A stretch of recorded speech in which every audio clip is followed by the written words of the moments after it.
Yeah, everything should be okay. I mean, Daniel didn't train today with a knock that he got yesterday in training. Should be back in training tomorrow.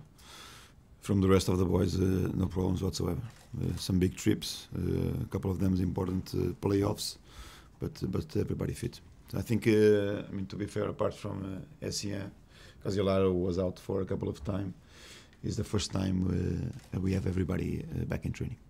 Did the break come at a frustrating time? So this is a compliment for the medical department. Did the break come at a frustrating time for you in that having lost twice in the Premier League, you got back to winning again at Blackburn and then suddenly... No, not really. I mean, I think I take normally these breaks as they are. I mean, it's a tight schedule for everybody. For the national team, it's the same, and but everybody must go through the same, and we have to respect the work that has to be done on international levels. I mean, it was an important international break with the playoffs, friendlies as well, which would never come at a good time, but it's the normal calendar as it's distributed, and I have no problem with it whatsoever. Not even breaking for us coming back from away. And with Daniel Sturridge making his England debut, do you see him perhaps now kicking on from that? Kicking on in what sense? In the sense of giving himself even more ambition. No, I mean what I think it happened to Daniel is his performances for the club have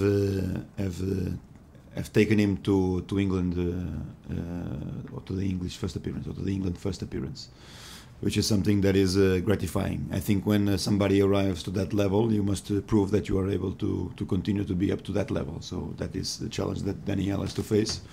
He has to face that challenge within the club, and then eventually, if Capello decides in England. But I think it was a good experience for him. I mean, he was involved in the under-21s, got finally the call-up for the national team. He had been pre-selected before, but not involved in the beginning, and I think it's gratifying for him. Do you see Liverpool as fellow title contenders or just contenders for the top four? Well, I've always seen them like that. I think because it has also been assumed by them that they would do it.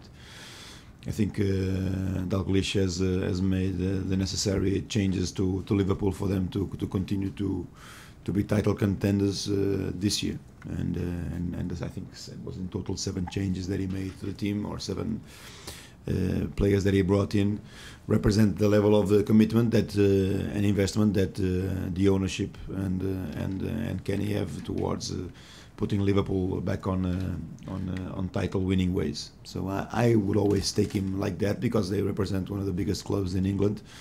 And I always assumed that they were challenging for the title, so I continue to see them like that. Last year's game, of course, was dominated by Fernando Torres making his debut for Chelsea against them. That consideration isn't there this time. As a result, we expect him to be perhaps more effective this time around, regardless of whether he starts or comes off the bench. Well, I think I mean Fernando has, of course, picked up from last season, as you've been aware, with not only with his form physically, but also his availability in terms of movements for the team, back to his old sharpness and back to goal scoring terms. So we are pretty happy with the way he's performing, and we just have to make a decision tomorrow regarding what we want in terms of behaviors of our front line, and Fernando will always be in contention for that.